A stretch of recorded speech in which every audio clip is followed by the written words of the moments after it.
So look, I guess for me, I went from I had 30 odd bookings going strongly for 2020, and then in March, obviously things changed, and yeah, I had about all those bookings cancelled within about a week or so, and that I think happened for many speakers and many businesses went like that as well, and so I panicked initially. I was never keen on virtual. I always thought it was. I always thought you couldn't engage very well.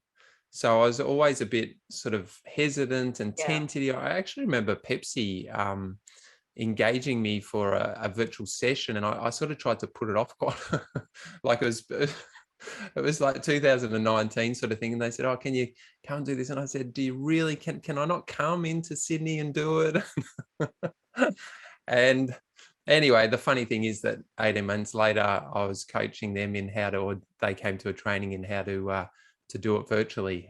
So that was the funny bit. But so yeah, things cancelled and I panicked, and then I sort of went, okay, if I'm going to make any money, if I'm going to keep going with our business, I need to convert to virtual.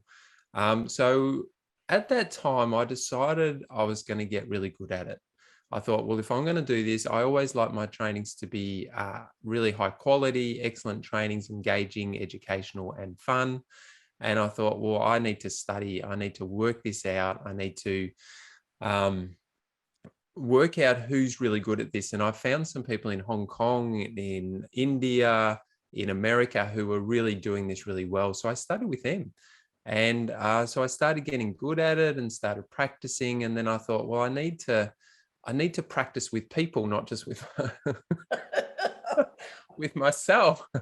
So I threw it out there and to my LinkedIn networks and my past clients and people who've been to my trainings. And I started to get people coming to these sort of practice sessions.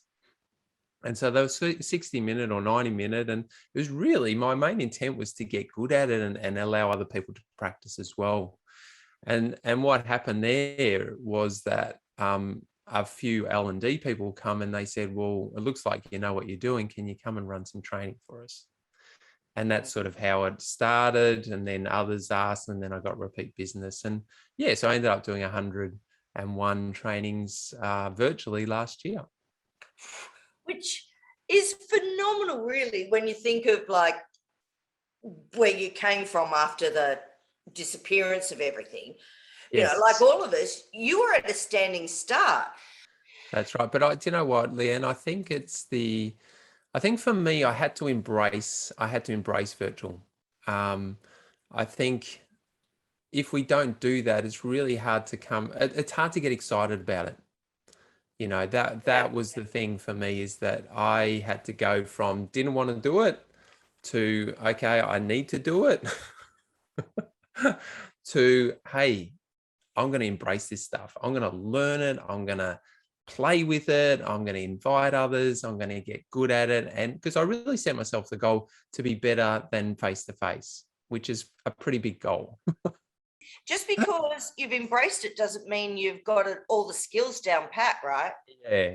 And you know what? I still feel a lot of the skills you use or I use as a face-to-face facilitator, I'm using as a virtual facilitator too. And obviously I'm talking about training rather than keynotes, but I'm using a lot of those skills to create engagement. But I'll tell you what, the biggest things, obviously you got to get good at virtual.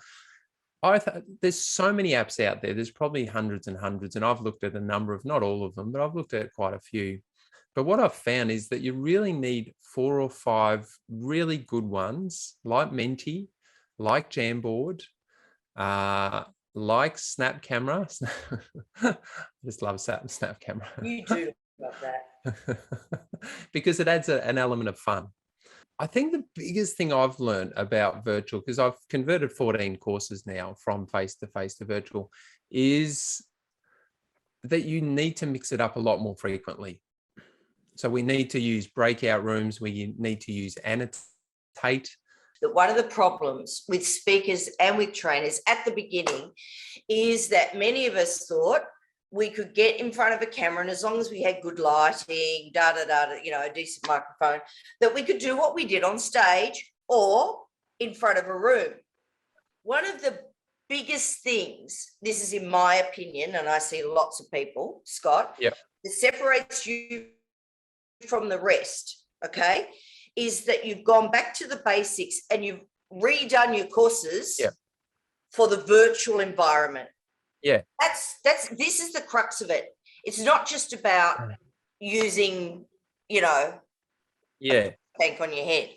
No, that's right. Can you talk about that for a minute? Because that's really what it's about.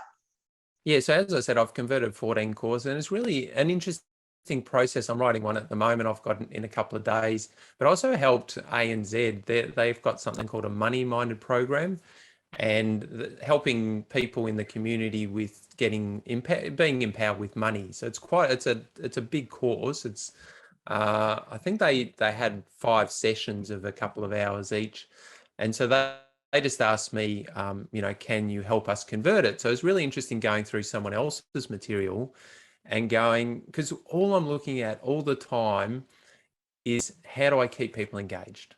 Yeah. Do I use chat? When do I use a breakout room? When do I use a poll? When do you use a word cloud? When do you use annotate?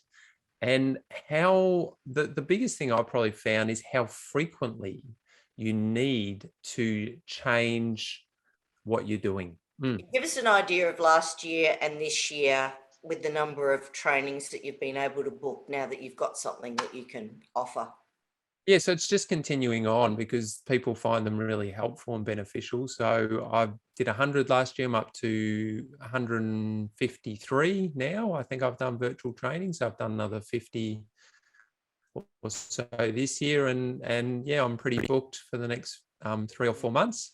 So yeah, it's just continuing on. And the good thing now is I've got a couple of face-to-face ones, but people are willing to convert to virtual if I can't get there.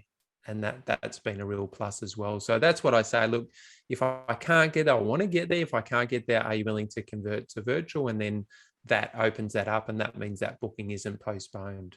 Scott, if they do want to come to your training, do you have another one? When is it? Well, we've got one on August 30, and also what I've done also with that is recorded 17 how-to videos of everything we use within the training, and we have a couple little mastermind meetups after it as well. But I found the videos are really helpful. I did that for ANZ as well, and so I've trained 50 of their stuff, and they're able to go back and go, oh, how do you do that? How do you create that poll? How do you use Snap Camera?